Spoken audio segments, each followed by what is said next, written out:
क्लासे क्लास है 5 जून 1968।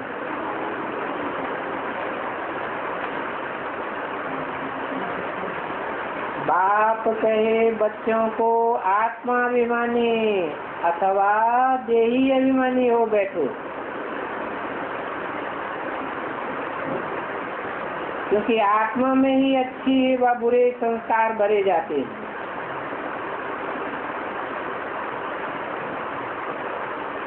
आत्माभिमानी होकर बैठेंगे तो अच्छे संस्कार भरे जाएंगे,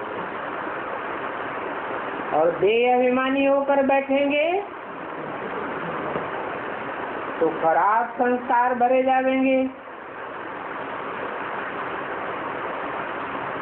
अच्छे व बुरे सभी प्रकार के संस्कारों का असर आत्मा पर पड़ता है। आत्मा कोई पतित कहा जाता है, कहते हैं पतित आत्मा।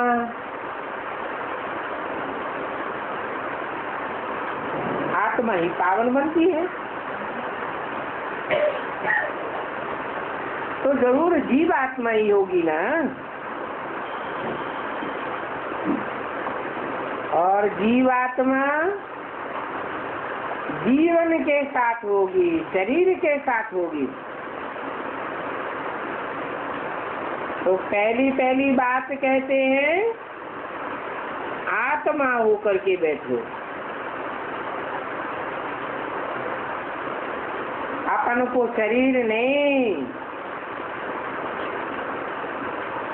आत्मा समझ करके बैठो।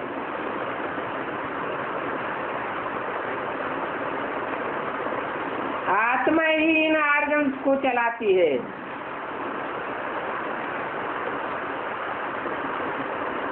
जैसे ड्राइवर मोटर को चलाता है,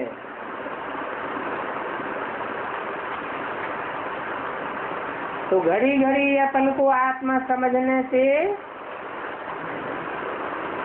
परमात्मा भी याद आवेगा।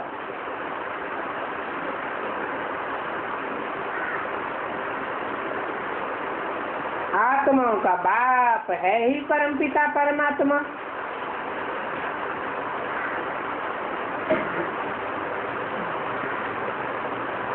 अगर देह याद आई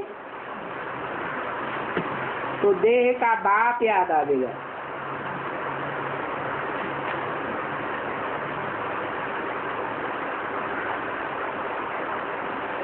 इसलिए ही बाप कहते हैं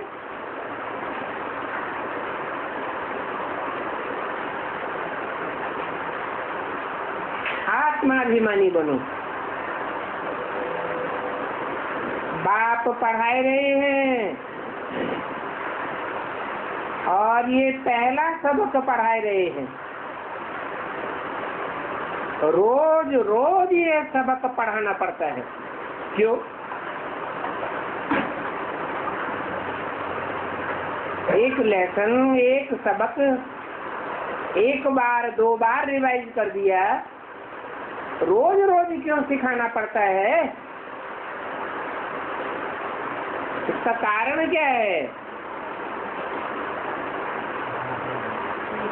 क्योंकि 63 जन्म के देह समझने के संस्कार पक्के पड़े हुए हैं।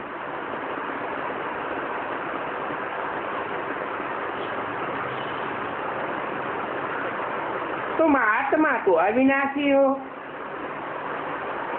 देह तो विनाशी है। फिर अविनाशी आत्मा पक्का होना चाहिए ना।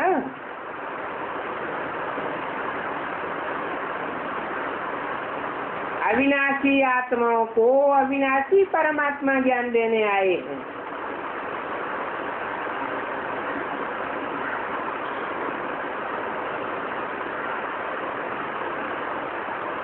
और आत्माएं तो ऑलराउंड पार्ट ही नहीं बजाती।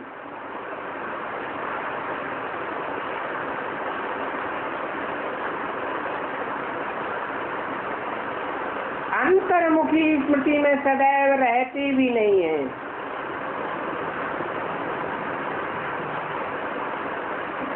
एक परम पिता ही है जो सदैव अंतर्मुखी होकर रहता है। तो बाप कहते हैं हम आत्मा हैं, ये पहला सबक। अगर ये पहला सबक याद नहीं करेंगे तो कच्चे पड़ जाएंगे, फाउंडेशन ही कच्चा पड़ जाएगा। तो बिल्डिंग बनाते हैं, अगर फाउंडेशन कच्चा पड़ जाए तो बिल्डिंग जल्दी गिर जाती है। ये भी 84 जन्मों का फाउंडेशन पड़ रहा है। तो अपन को पक्का पक्का आत्मा समझना है। मैं आत्मा हूँ, शरीर नहीं हूँ। ये सबक इसी समय बाप पढ़ाते हैं। न सतयुग में, न त्रेता में, न द्वापर में, न कलयुग में। ये संगम पर ही, कलयुग अंत और सतयुग के आज में ही ये सबक पक्का कराते हैं। फिर तो नहीं पढ़ा देंगे। आगे पीछे कोई सबक नहीं पढ़ाते। बाप आए ही हैं आत्माभिमानी बना करके ज्ञान देने के लिए। क्या बोला? आत्माभिमानी बनाकर ज्ञान देने के लिए है। पहले आत्माभिमानी बनाते हैं, फिर ज्ञान देते हैं।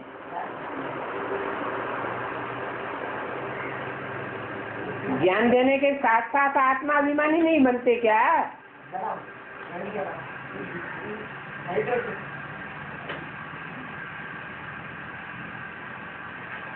बेसिकली जब तक ये फाउंडेशन पक्का न पड़े कि मैं ज्योति बिंदु आत्मा हूँ,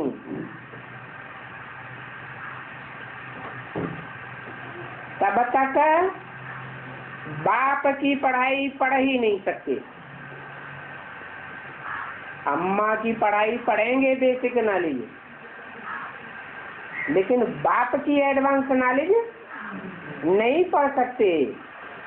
इसलिए बोला है आत्मा रूपी सुई की सारी कट उतरने पर, बेसिकली जब तक कट न उतरे देह भान की, आत्मिक स्मृति में टिकने की आदत ही नहीं पड़ी, तब तक बाप की पढ़ाई नहीं पढ़ सकते। डायरेक्ट बाप से कब सीखेंगे? जब आत्मा रूपी सुई की जो देह भान की कट है वो उतर जाए। इसका मतलब बेसिक ज्ञान में चलने वाले जो अभी भी ढेर के ढेर ब्राह्मण हैं, वो एडवांस नॉलेज क्यों नहीं ले रहे हैं? बाप को क्यों नहीं पहचान रहे हैं? जरूर और धर्मों में कन्वर्ट होने वाली आत्माएं हैं जिन्होंने कल पहले भी अपना आत्मिक स्थिति का फाउंडेशन पक्का है नहीं किया था, इसलिए उनके कम जन्म हो जाते हैं। आत्मा ऑलराउंड पार्ट बजाने वाली पक्की पावरफुल देवी देवता सनातन धर्म की नहीं होती। तो बाप पहला नंबर ज्ञान देते हैं, हे आत्माएं, कि तुम पतित तो जरूर हो, क्योंकि ये है ही पतित पुरानी दुनिया। तो पुरानी दुनिया में सभी पतित ही होते हैं।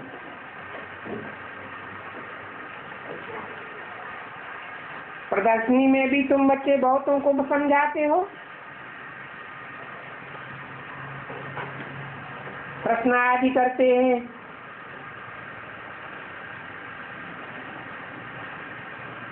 तो जब दिन के टाइम रेस्ट मिलता है उस समय आपस में मिलना चाहिए। किसने क्या क्या प्रश्न पूछे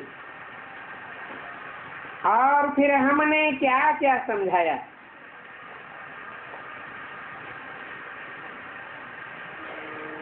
फिर करेक्ट करना चाहिए।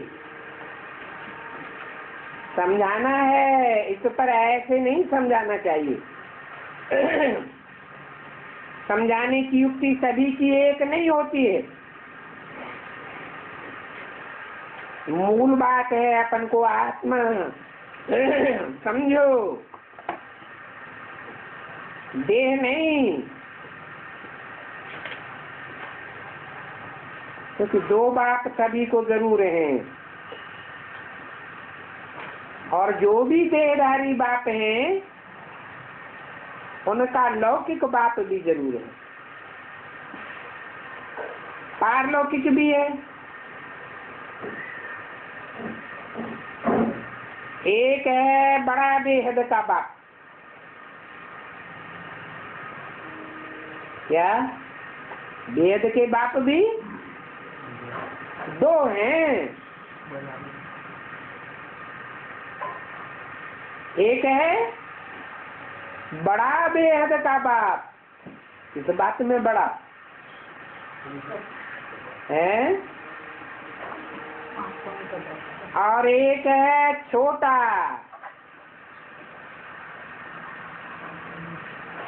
बेहद का बाप कैसे? बेहद किसे कहते हैं? बेहद का बाप माना क्या और हद का बाप माना क्या?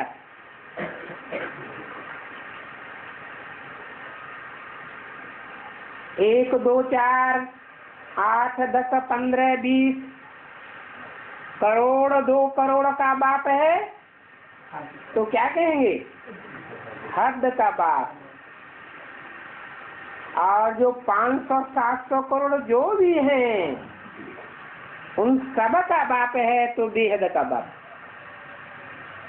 और बेहद के बाप दो हैं, एक है बड़ा बाप आत्माओं का बाप। आत्मा बड़ी या देह बड़ी? आत्मा तो विनाशी है, वो आत्मा तो अविनाशी है और देह तो विनाशी है।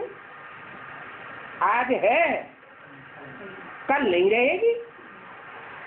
आत्मा तो सदा काल है ही है और बनी ही रहेगी। तो आत्माओं का बाप बड़ा बाप बेहद का बाप है। दोनों 500 700 करोड़ के बाप, फिर उसको बड़ा बाप क्यों कह दिया है?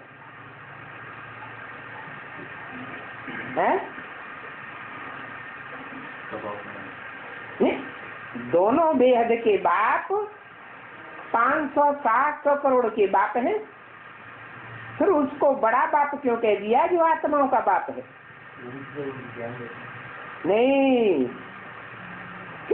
क्योंकि वो सारी ही आत्माओं का बाप है, सिर्फ मनुष्य आत्माओं का नहीं। कीट पशु पक्षी पतंगे सबकी आत्माओं का बाप है, इसलिए बड़ा बाप है। और मनुष्य शक्ति का बाप सिर्फ मनुष्य आत्माओं का, मनुष्यों का बाप है।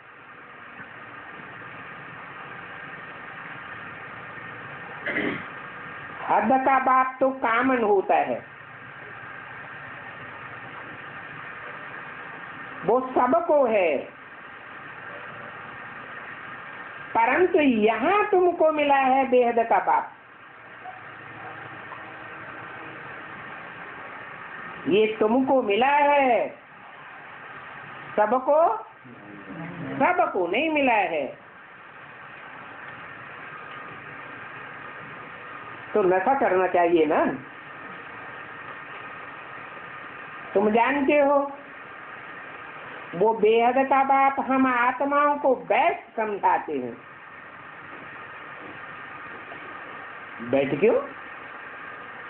उड़ते उड़ते, चलते चलते, दौड़ते दौड़ते क्यों नहीं है? बैठ क्यों कहा? वो आत्माओं का बाप कोई शरीर में बैठते हैं, फिर समझाते हैं। वो एक ही बाप भी है, टीचर भी है, गुरु भी है।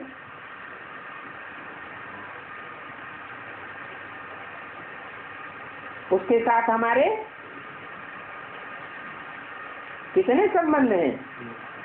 3 संबंध हैं। तीनों संबंध में याद कर सकते हो। और एक ही पर्सनालिटी है। दुनिया में ऐसा होता नहीं है क्या कि कोई पर्सनालिटी बाप भी हो, टीचर भी हो, और बड़े से बड़ा गुरुओं का गुरु भी हो। जिसका कोई बाप न हो, जिसको पढ़ाने वाला कोई टीचर न पैदा हुआ हो, और जिसकी गति सदगति करने वाला कोई गुरु भी न हो।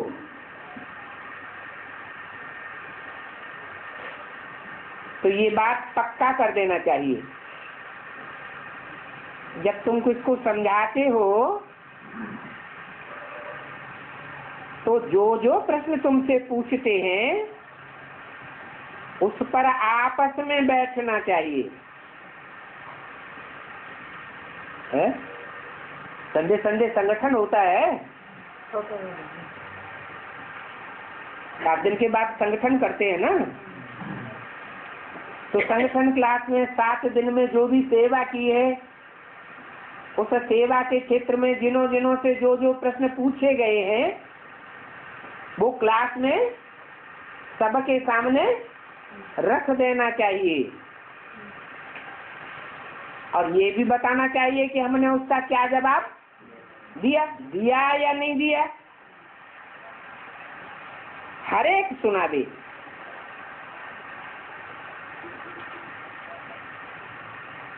हमसे फलाने ने ये पूछा और हमने ऐसे ऐसे रिस्पॉन्स किया। प्रश्न तो भिन्न भिन्न प्रकार के पूछेंगे ना। क्यों? क्योंकि इस मनुष्य सृष्टि के वैरायटी पत्ते हैं। एक पत्ता न मिले दूसरे से। अलग अलग सबके संस्कार हैं। तो एक जैसे प्रश्न पूछेंगे या वैरायटी पूछेंगे? वैरायटी प्रश्न पूछेंगे। तो उन प्रश्नों का रिस्पॉन्ड रियल चाहिए।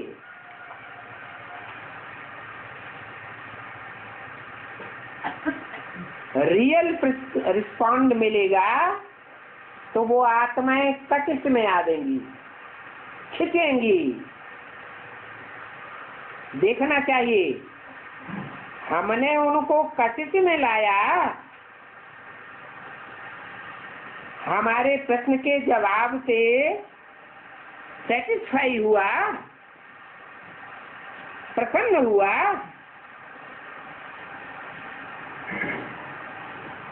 अगर नहीं हुआ तो सभा में आपस में बैठ करके करेक्शन निकालनी चाहिए। क्या गड़बड़ी हो गई?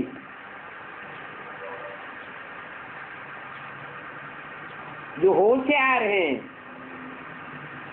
उनको भी बैठना चाहिए।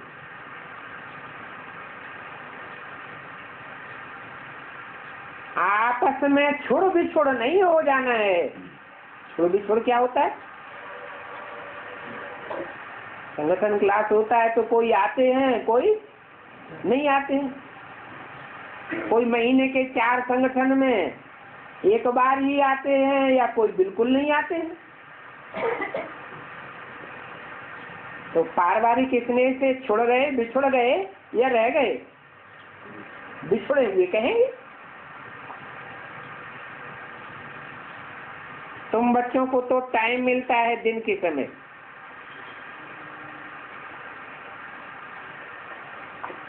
ऐसे नहीं कि भोजन खाते हैं इसलिए नींद आती है। क्या नींद आने का कारण ये नहीं है कि भोजन खाते हैं तो नींद आती है, इसलिए आती है नींद है? अरे कोई का अनुभव होगा तो बताओ। ज्यादा भोजन खाते हैं हवस के, अच्छा भोजन मिला तो खूब खा लिया, अब पेट ज्यादा भर गया तो खून खाना पचाने के लिए दौड़ पड़ता है। इंद्रियों में वो खून की रमक कम हो जाती है तो इंद्रियां सुस्त होने लगती हैं और नींद ज्यादा आती है।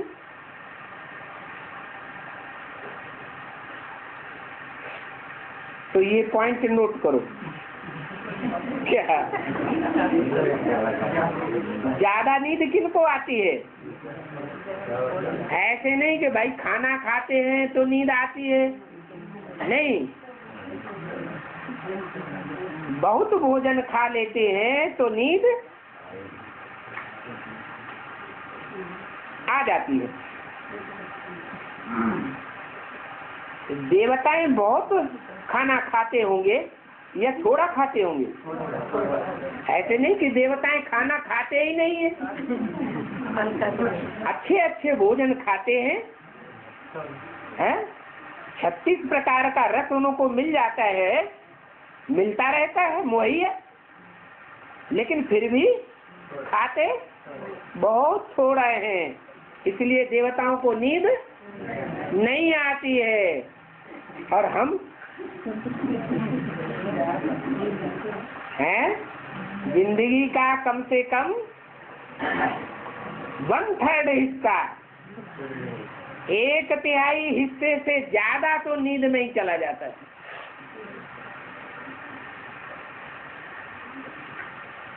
60 साल की उम्र वाला आदमी होगा तो कितने साल सोएगा? है 20 साल से ज्यादा तो सोता रहेगा।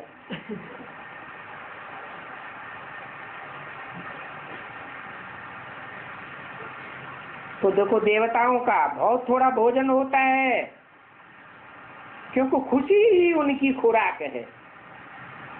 क्या खुशी जैसी खुराक नहीं, इसलिए कहा जाता है खुशी जैसी खुराक नहीं। तुम बच्चों को तो अथाह खुशी होनी चाहिए। क्यों क्यों अथाह खुशी होनी चाहिए? क्योंकि हमारे मुकाबले देवताएं तो बुद्धू होते हैं, उनको तो कुछ भी ज्ञान नहीं होता, भगवान बाप की पहचान भी नहीं होती। और हमको तो भगवान बाप की पहचान है, सृष्टि के आदि मध्य अंत की पहचान है, सुख दुख की दुनिया की पहचान है। हमको जन्म जन्मांतर का भाग्य बनाने वाला बाप मिला हुआ है, देवताओं को तो नहीं मिलता। तो तुम बच्चों को तो अथाह खुशी होनी चाहिए। ब्राह्मण बनने में बड़ी खुशी है। क्यों? क्योंकि देवता, क्षत्रिय, वैश्य या शूद्र जो भी वर्ण वाले हैं वो सब नीचे हैं, और ब्राह्मण वर्ण सबसे ऊंचा, ब्राह्मण चोटी कहा जाता है।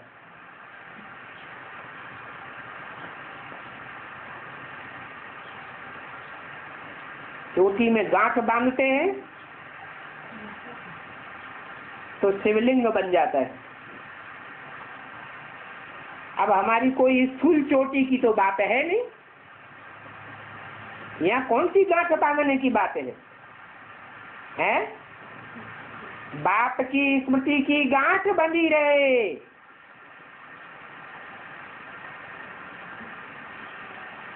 ब्राह्मण बनते हैं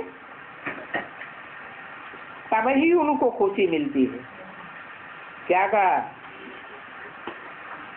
ऐसे नहीं कि ब्रह्मा की गोद में जाकर के सो गए, प्रजापिता ब्रह्मा की कंधे पर चढ़ के बैठ गए तो खुशी मिल जाएगी। नहीं, ब्राह्मण किसे कहा जाता है?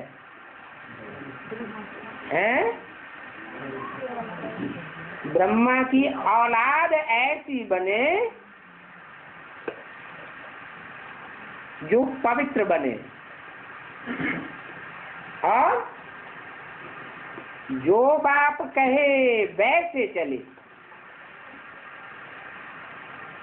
ब्राह्मण माना मुखवंशावली, ब्रह्मा के मुख से जो भी निकले उसको फॉलो करने वाला हो प्रैक्टिकल जीवन में। अगर ऐसा ब्राह्मण है तो उनको खुशी जरूर होगी।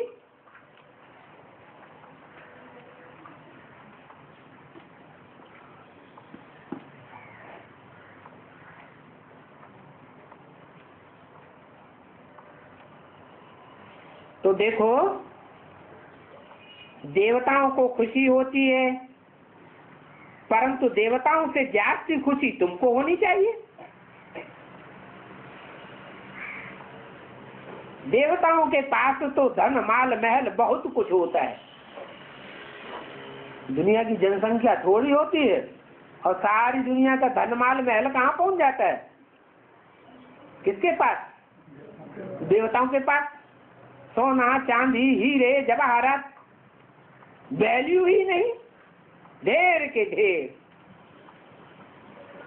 तो उन्हों के लिए खुशी काफी है, परंतु उनका धन माल महल मारियां वो सब हैं स्थूल जड़, और तुम्हारा महल, तुम्हारा तो चैतन्य किला है। पांडवों का किला तो गाया हुआ है। जो किले में रहते हैं और जो झोपड़ी में रहते हैं तो ज्यादा नशा किसको रहता है? किसको रहता है? अरे झोपड़ी में तो कोई झट से आग लगा देगा, किले में तो इतनी जल्दी आग नहीं लगेगी।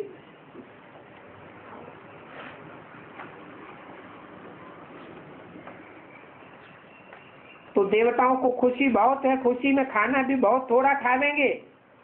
ये भी एक कायदा है कि जास्ती खाने वाले को नींद ज्यादा आवेगी।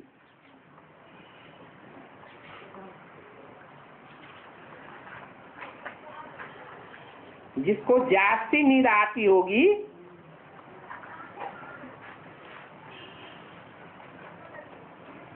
उनको एक बड़ा घाटा पड़ जाता है। क्या है? कोई उनको समझा देगा तो भी नींद आवेगी, है? याद में बैठेंगे तो भी नींद आवेगी, फिर वह किसी को समझाए भी नहीं सकेंगे, न समझेंगे और न दूसरों को समझा सकेंगे। जैसे लाचारी हालत हो जाती है। ये ज्ञान की बातें तो बड़ी ही खुशी से सुननी और सुनानी चाहिए। समझाने में सहज होगा।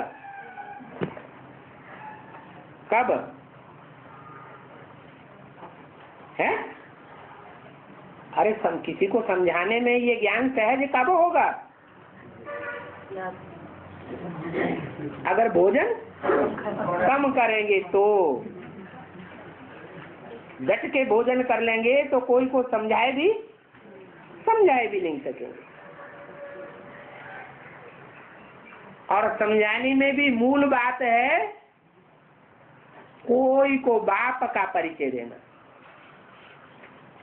सबसे मुख्य समझाने की बात की बाप का परिचय देना।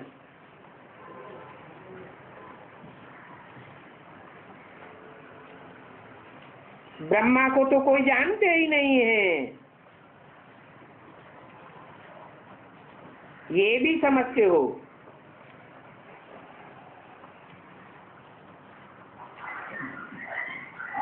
कि अकेला ब्रह्मा ही नहीं है, ब्रह्मा के साथ कौन है? हैं?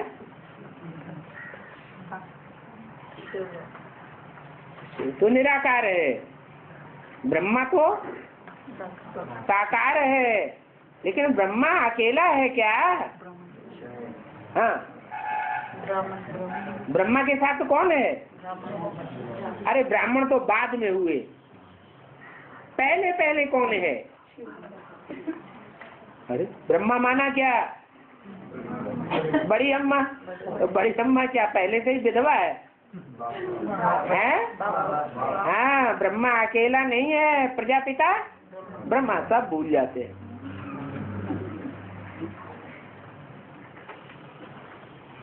तो ये भी समझते हो कि प्रजापिता ब्रह्मा भी है और ढेर की ढेर प्रजा है। किसको है? ब्रह्मा को या प्रजापिता ब्रह्मा को?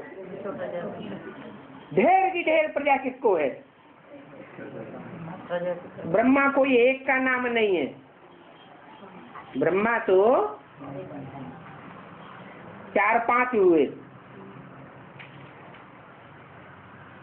4-5 ऐसे शख्स हुए, पर्सनालिटीज हुई जिनका नाम ब्रह्मा रख दिया। तो ब्रह्मा को 4-5 मुख भी दिखाते हैं, पंचानन चतुरानन भी कहते हैं। उनको ढेर की ढेर प्रजा होगी,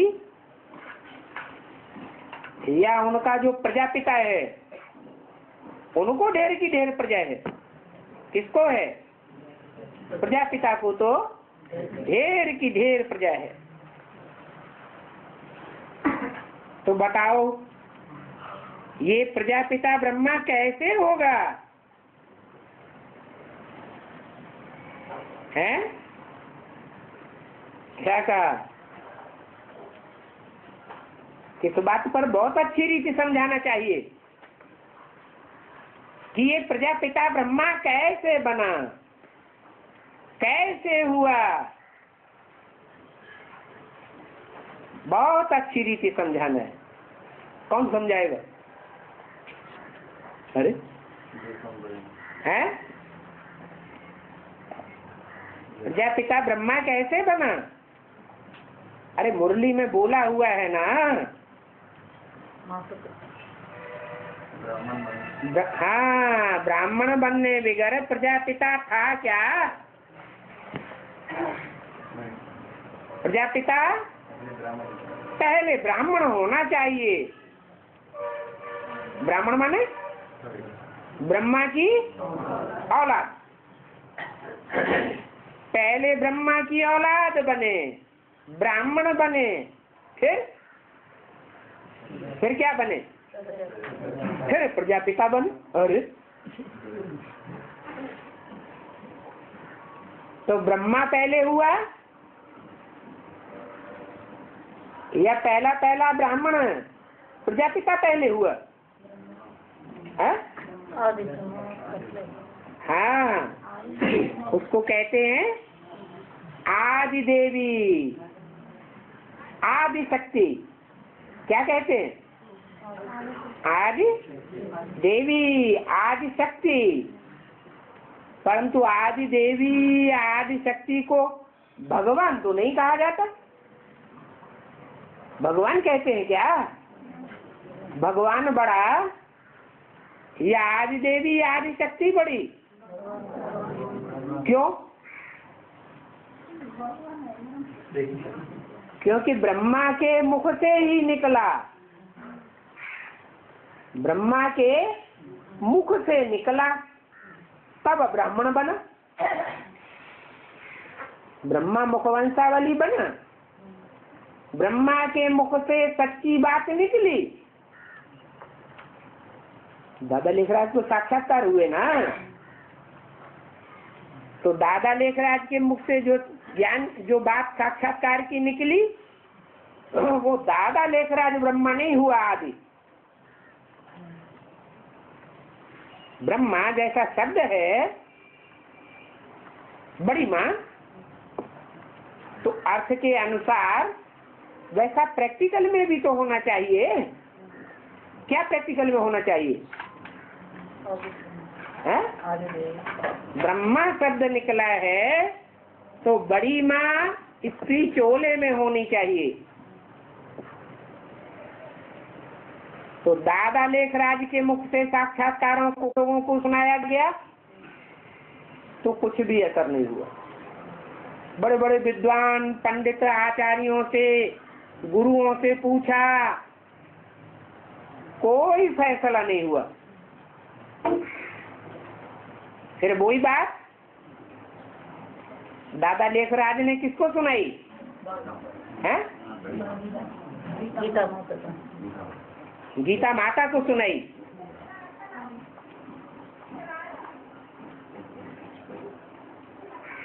गीता माताएं भी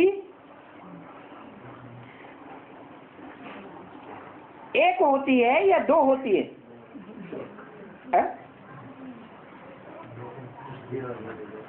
एक सच्ची गीता, एक झूठी गीता।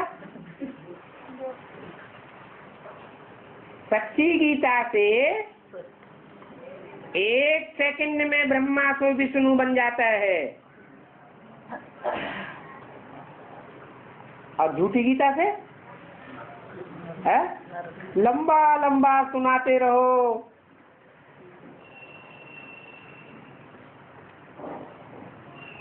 और असर नहीं होता। तो गीताएं दोनों होती हैं कि एक होती है? हैं? दोनों गीताएं चाहिए, और दोनों स्त्री चोले में होनी चाहिए या पुरुष चोले में होनी चाहिए? हैं? स्त्री चोले में होनी चाहिए। उनमें भी एक है सुनने सुनाने वाली, क्या साक्षात्कार की बात को सुनती भी है और सुनाती भी है, और दूसरी है एक ऐसी भी है कि सुनती है, उस समय भल न समझ पावे, लेकिन दूसरों को जब सुनाएगी तब ही सुनाएगी जब पूरी बात प्रैक्टिकल धारणा में आ जावे। तो दादा लेखराज ने अपने साक्षात्कार की बात पहले पहले कौन सी गीता को सुनाई होगी? है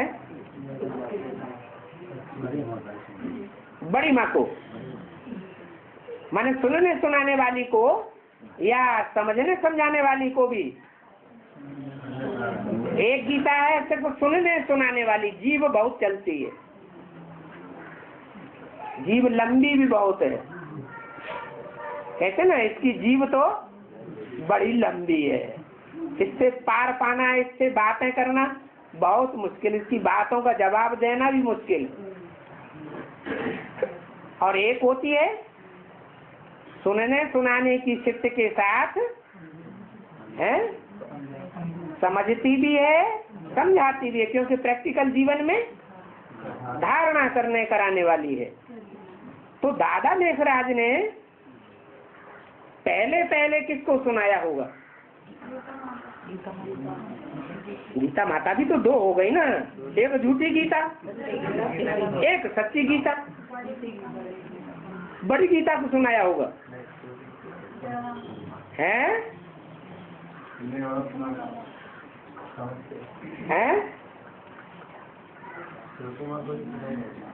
छोटी माँ को सुनाया होगा। अच्छा, दादा लेखराज के ज्यादा नजदीक कौन था?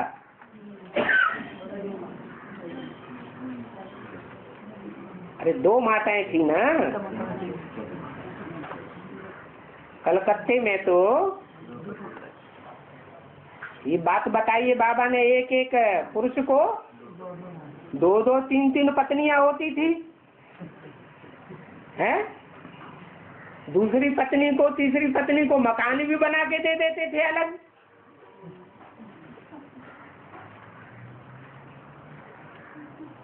तो ये दो दो पत्नियां होने वाली बात किसके लिए लागू होती है?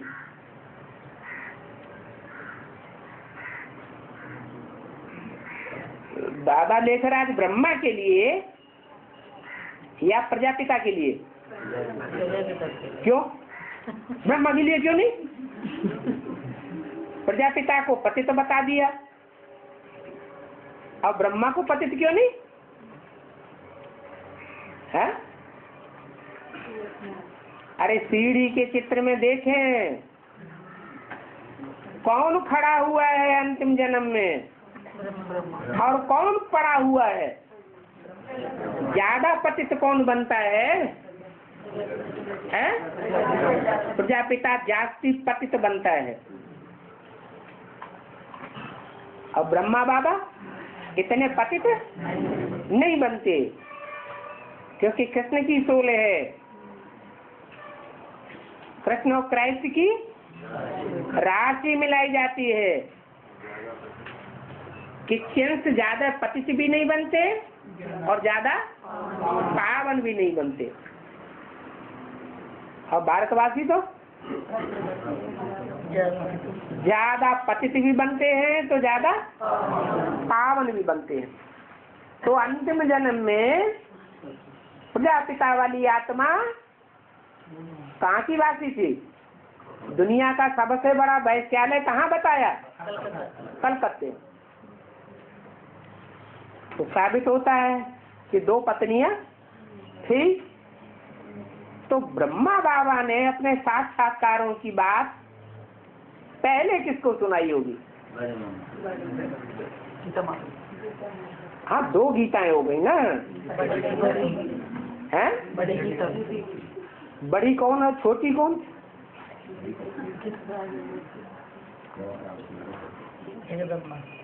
भारतीय परंपरा में जब राजाइयां चली हैं तो दो माताएं होती थी, एक छोटी माँ, एक बड़ी माँ।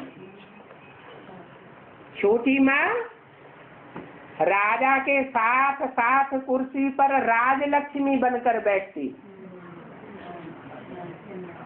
और बड़ी माँ साथ में नहीं बैठती, अलग कुर्सी डाली जाती, लेकिन ऊंची कुर्सी रहती, माने मान मर्तबा ज्यादा होता। तो यज्ञ के आज में भी क्या था है? दोनों माताओं में मान मर्तबा ज्यादा किसको मिलता होगा है? क्यों? वो तो अलग घर बना के रहने वाली। शादीशुदा को ज्यादा मान मर्तबा होना चाहिए, या जिसको अलग घर है उसको मान मर्तबा जास्ती होना चाहिए है? तो निभाने वाली शादीशुदा या अलग वाली है? अरे सृष्टि के आदि में जो विष्णु स्वरूप होगा, पहले पहले जो युगल, जो आदि में विष्णु, विष्णु माने समान संस्कारों वाला, एक ने कही दूसरे ने मानी, कोई बात में झगड़ा न हो। तो पहले जन्म में जो विष्णु स्वरूप होगा, जो आदि में, तो अंत में होगा या नहीं होगा? यज्ञ के आदि में दो युगल थे, एक प्रजापिता भागीदार, सेवक राम नाम भी दिया है, और दूसरा दादा लेखराज। तो दोनों युगलों में विष्णु स्वरूप किसको कहा जाए? है? क्यों? दादा लेखराज ब्रह्मा को बिल्कुल बद करते जाते हैं, क्या बात है, बिना किसी कारण के। दादा लेखराज ब्रह्मा को क्यों नहीं, विष्णु क्यों नहीं कहे उनको? ज्ञान बीज डाला है, ज्ञान का बीज डाला। बीज से मतलब नहीं होता है। दादा लेखराज की जो युगल थी वो ज्ञान में उतना फॉलो करने वाली नहीं थी। यशोदा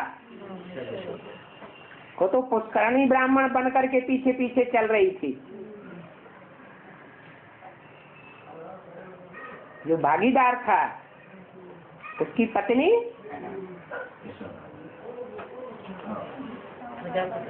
नाम का पता नहीं, बड़ी माँ सृष्टि के आदि में पहले पहली जो सृष्टि बनती है संगम युग में, स्वर्णिम संगम युग, उसमें वो छोटी माँ के पद पर होगी या बड़ी माँ के पद पर होगी? है? ग्रह लक्ष्मी कही जाएगी या राजमाता कही जाएगी? है? अरे संगम युग में नर नारायण बनता है ना, तो नर नारायण के साथ कौन होती है? नारी से लक्ष्मी होती है, दूसरी माता भी होती है। बोलने में तो बहुत तीखी होती है,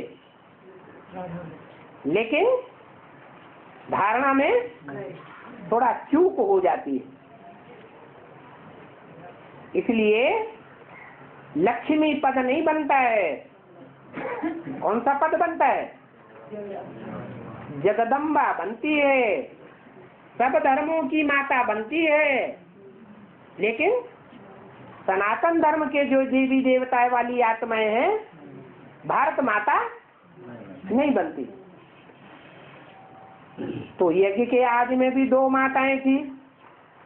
बड़ी माता कौन और छोटी माता कौन? जो नारी से लक्ष्मी बनती है। और बड़ी माता कौन? जो बड़ी माने जगदम्बा, ब्रह्मा माने ही जगदम्बा, बड़ी अम्मा कौन है? हैं? अरे ब्रह्मा बाबा ने जब साक्षात्कार किए तो आखिरी न हार करके कलकत्ते पहुंचे ना, तो सबसे पहले उन्होंने किसको सुनाया होगा? गीता माता। गीता माता तो दो हो गई, एक झूठी गीता एक सच्ची गीता।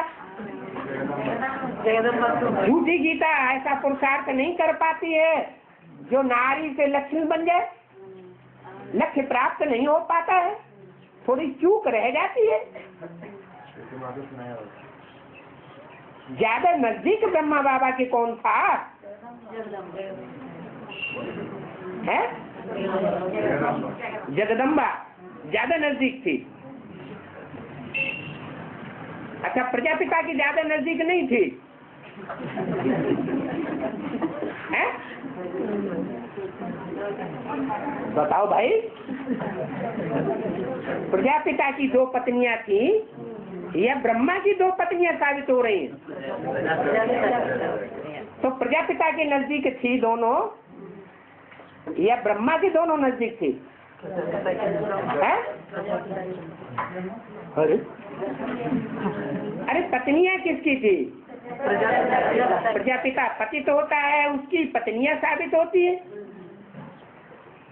तो पत्नी ज्यादा नजदीक होगी या जो पत्नी है ही नहीं वो ज्यादा नजदीक होगी? है? पत्नी तो नजदीकी संबंध होता है ना। तो प्रजापिता को दो पत्नियां थी, एक शादीशुदा और एक गैर शादीशुदा।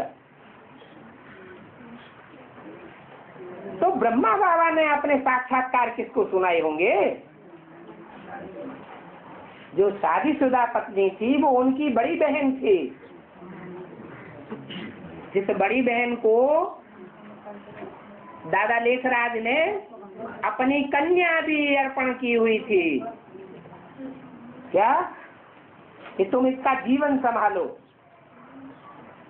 कोई नजदीकी होगा तभी तो उसको कन्या सौंपी जाएगी, या दूर वाला होगा तो उसको कन्या सौंपेगा कोई? है? नजदीक वाली थी, संबंध ही नजदीक का था। तो ब्रह्मा बाबा ने अपने साक्षात्कारों की बात भागीदार को डायरेक्ट नहीं सुनाई। क्यों नहीं सुनाई? क्योंकि डर भी था कहीं डांट टपट न कर दे, झूठी बातें आकर के हमको सुनाता है।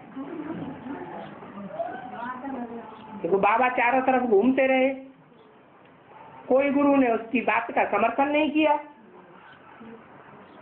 तो अंदर बात बैठ गई कहीं झूठी बात ना हो जाए। तो प्रभाव तो बैठा हुआ था भागीदार का। क्या प्रभाव बैठा हुआ था? ब्रह्मा बाबा हीरे रत्नों के ज्यादा पारसी थे, होशियार थे, या उनका भागीदार ज्यादा होशियार था? भागीदार ज्यादा होशियार था, और प्रैक्टिकल जीवन में भी बहुत तीखा था। परंतु ब्रह्मा बाबा के मुकाबले प्रजापिता में ज्यादा सच्चाई थी, या ब्रह्मा बाबा में ज्यादा सच्चाई थी?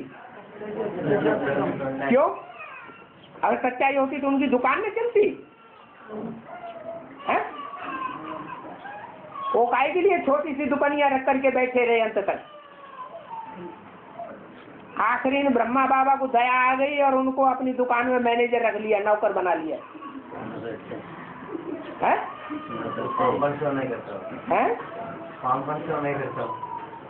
नहीं, कलयुगी दुनिया में ऐसा ही उल्टा हो जाता है।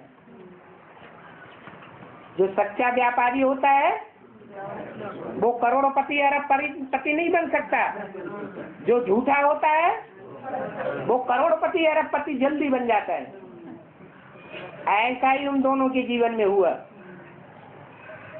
जैसे कोई झूठे हीरों की बाजार लगी हुई हो और उस बाजार में कोई छोटी सी दुकान लेकर के बैठ जाए सच्चे रत्नों की, तो सारी दुनिया के बाजार वाले क्या समझेंगे? हैं? ये छोटी दुकान में जो बोल रहा है कि हमारे सच्चे हीरे हैं, उसको झूठा समझेंगे या सच्चा समझेंगे? झूठा ही समझेंगे। उसकी दुकान पे कोई नहीं जाएगा। जहाँ सजी सजाई बड़ी दुकान देखेंगे वहाँ भीड़ लग जाएगी। इसे बाबा अपने बेहद के ज्ञान रत्नों के लिए कहते हैं, प्रदर्शनी में भीड़ लग जाती है। एक एक को बैठ के समझाओ तो नहीं होता। गीता ज्ञान सुनाएंगे तो कोई नहीं आता है पंडित जी के पास, और भागवत सुनाएंगे चटपटे मसालेदार बातें, ये भागी वो भागी, तो ढेर के ढेर इकट्ठे हो जाएंगे। तो ऐसे ही दुकानें तो दोनों की थी, लेकिन दादा लेखराज की दुकान बड़े धड़ल्ले से चल रही थी। इतना मर्तबा था उस दुकान का मार्केट में कि आज भी कोई भी शहर में चले जाओ, खास कर कलकत्ते में देखो जाके, मोस्टली दुकानों पे लिखा हुआ है दादा लखीराज की पुरानी दुकान।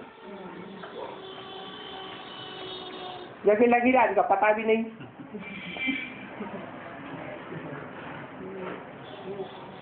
तो प्रजापिता की दुकान चलती नहीं थी, बहुत गरीब आखिरी जन्म में।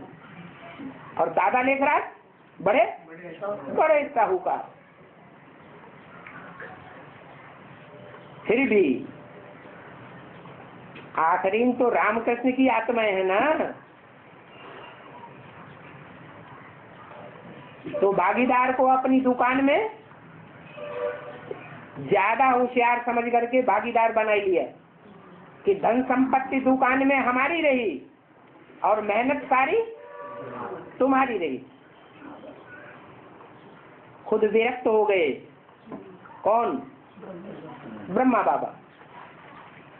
दुनियादारी दुकान आदि छोड़ छाड़ करके सिंध हैदराबाद चले गए, सत्संग करने लगे और दुकान सारी सौंप दी भागीदार को। जब साक्षात्कार हुए तो दुनिया में कहीं भी उनको समझ में नहीं आया साक्षात्कारों का अर्थ समझाने वाला। आखिरी में क्या याद आया? उनके जीवन में जो सबसे जास्ती अनुभवी आदमी महसूस हुआ, ज्यादा ही हीरे और जवाहरातों का पारखी था, बहुत होशियार था, वो सिक्का ब्रह्मा बाबा की बुद्धि में बैठा हुआ था, उसके पास पहुंच गए। लेकिन बोलने की हिम्मत नहीं थी, कहीं साक्षात्कार की बात को झूठा न साबित कर दे। सबने तो झूठा बता दिया, बात सच्ची तो साबित हुई नहीं, तो किसको बताया जाकर है? अपनी जो बहन थी, बड़ी बहन, एक छोटा भाई होता है, एक बड़ी बहन होती है, आपस में प्यार होता है कि नहीं होता है जिंदगी में? तो उनको जाकर बताया।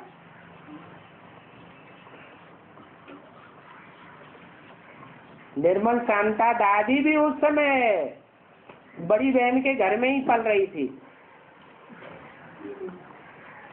तो नजदीकी संबंध हुआ ना, तो उनको पूरी बात बता दी खुले दिल से।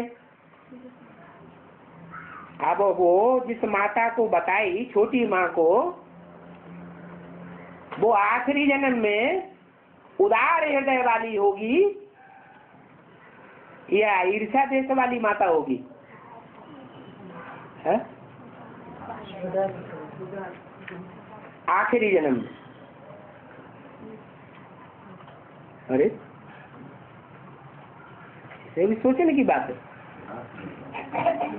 अरे जो आत्मा 84 जन्मों में पवित्र स्वभाव वाली होगी, उसका स्वभाव संस्कार उदार चित्त होगा या नहीं होगा? उदार चित्त होती है माताएं, भारत की माताएं खास करके। पति के प्रति पूरा समर्पण भाव होता है, पति के सुख के लिए जिंदा रहती है। तो अगर पति ने अपने सुख के लिए दूसरी औरत भी रख ली तो उस औरत के प्रति बुखार चढ़ेगा या प्यार रहेगा? है? बुखार चढ़ेगा। उस आत्मा के दिल में जो 84 जन्म पवित्र बनकर रहती है, एक ही आत्मा के साथ पति पत्नी का संबंध जोड़ती है। अरे 500-700 करोड़ पत्ते हैं, उन पत्तों में कोई एक पत्ता तो ऐसा होगा, होना चाहिए या नहीं होना चाहिए? होना चाहिए।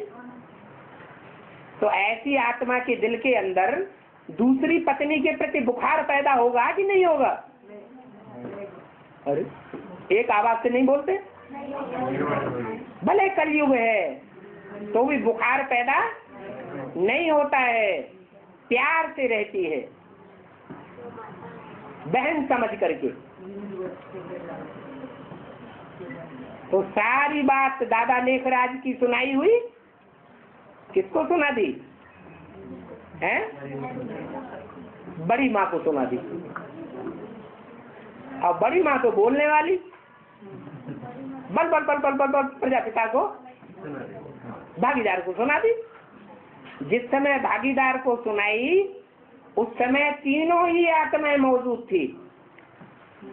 छोटी माँ भी मौजूद, बड़ी माँ भी मौजूद और प्रजापिता वो भागीदार वो आत्मा भी मौजूद। तीनों आत्माएं मौजूद थी और प्रजापिता के कान में बड़ी माँ के द्वारा सुनाया गया।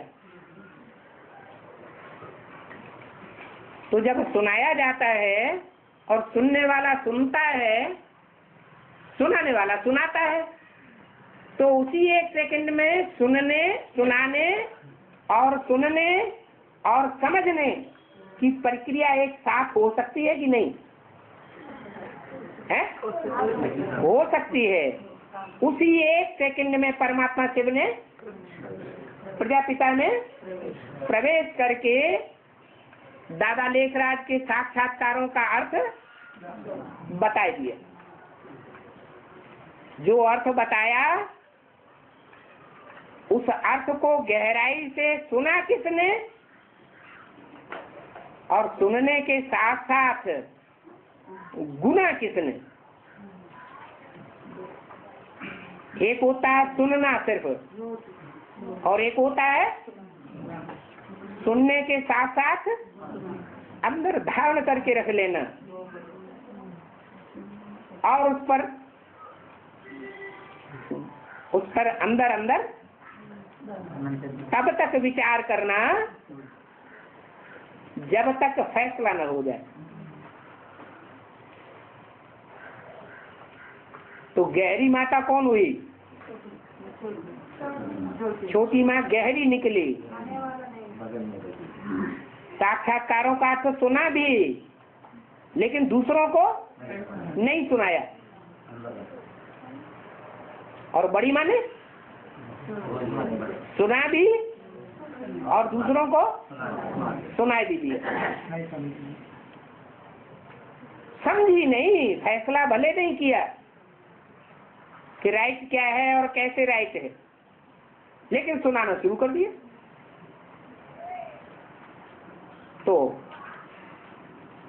सुनने वाले पहले सुनने वाले कौन होंगे? उस बड़ी माँ के मुख से पहले तो प्रजापिता ने सुना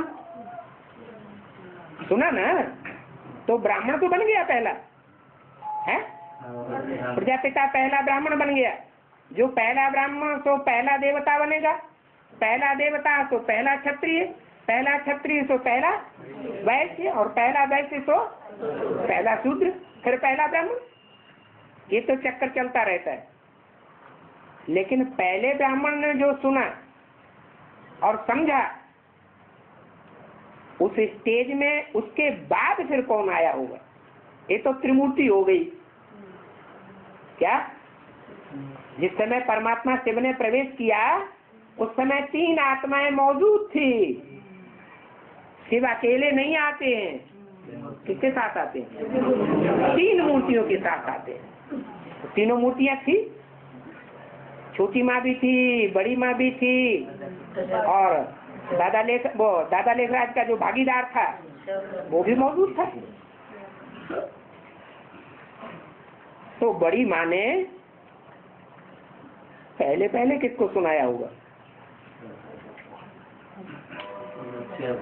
है?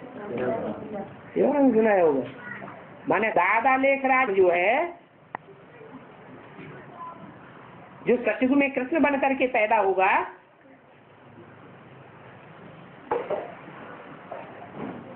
वो कौन से परिवार में पैदा होगा? कोई परिवार में पैदा होगा या सिर्फ संगम युगी लक्ष्मी नारायण से ही पैदा होगा?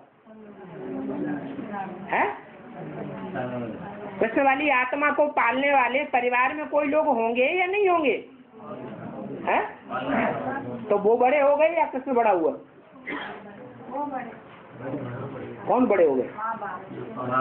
माँ बाप के अलावा कोई और थे परिवार में कि नहीं? कि कृष्ण सिर्फ माँ बाप से ही पैदा होता है? और कौन?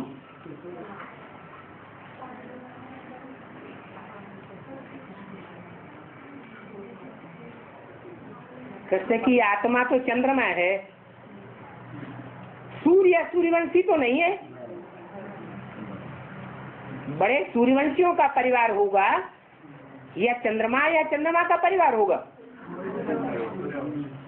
तो परिवार में कुछ लोग होंगे या नहीं होंगे? कितने होंगे? 8। माने सुनने वाले प्रजापिता से पहले 8 थे और माता से किसने सुना? जो 8 थे वो तो रुद्रमाला के मणके हो गए। किसके वक्त हो गए? रुद्र वक्त। रुद्र अकेला होता है या युगल होता है? रुद्र अकेला होता है। तो माता से जिसने पहले पहले सुना वो आत्मा दादा लेखराज। लेकिन सुनना भी या गुना भी? धारणा मूर्ति आत्माओं में जितने भी देवताएं हैं उनमें पहले नंबर की धारणा मूर्त आत्मा कौन है? देवता दादा लेखराज है या उसको जन्म देने वाली माँ देवता है या भगवती है?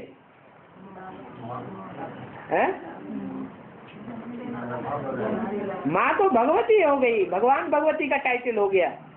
वो धारणा मूर्त नहीं उतना। देवताएं तो धारणा मूर्त होते हैं। अभी भी ब्रह्मा बाबा की जो वाणी चल रही है वो धारणा की वाणी है या ज्ञान भी है? और लक्ष्मी जो ज्ञान सुनाएगी वो सिर्फ धारणा की बातें सुनाएगी या ज्ञान भी होगा? है ज्ञान भी सुनाएगी। तो दादा लेखराज जो है वो धारणा मूर्त पहला पत्ता है देवताओं में। वो किससे पैदा हुआ होगा? अरे जिससे यहाँ शूटिंग पीते हुए ज्ञान में पैदा हुआ होगा उससे वहाँ स्कूल में भी पैदा होगा। नहीं समझ में आया? अरे एक प्रश्न भी तो आता है ब्राह्मण परिवार में कि शूटिंग पीरियड में आदमी ब्रह्मा ने किससे जन्म लिया? दादा लेखराज ने कृष्ण के रूप में। वो किस माता का किसमें बच्चा बना? अगर कहें बड़ी मम्मी का, बड़ी माँ का, तो सत्यु के आदि में भी हाँ वो माता होनी चाहिए। इससे साबित हुआ कि जो छोटी माँ है उस छोटी माँ ने ही दादा लेखराज ब्रह्मा के अंदर ज्ञान का बीज आरोपण किया। और 2018 में भी वही गीता माता फिर निमित्त बनेगी जिसकी बुद्धि पलटने पर ब्रह्मा की सोल 1 सेकंड में ब्रह्मा तो विष्णु बन जाएगी। तो बोला ये तो समझते हो कि प्रजापिता ब्रह्मा है। मूल बात है बाप का परिचय। कई मनुष्य ब्रह्मा को देख करके मुझते हैं।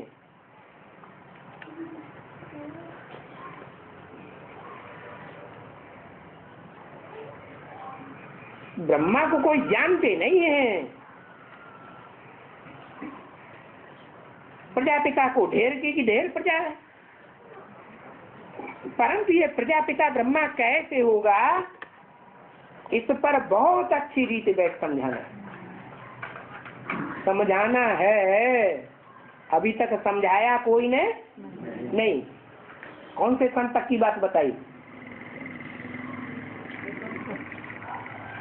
अरे 68 की वाणी है ना, उस समय बताया कि समझाना है भविष्य में। अभी तक कोई ने समझाया नहीं। ओम शांति। ज्ञान सुनाते हैं। बाप के सिवाय कोई गुह्य नॉलेज दे नहीं सकता। ये भी एक बाप की पहचान है। बीच बीच में ऐसे बहुत से पॉइंट आते हैं जिनमें आता है ये बात बाप ही बैठ समझाते हैं, बाप के सिवाय और कोई समझा ही नहीं सकता है।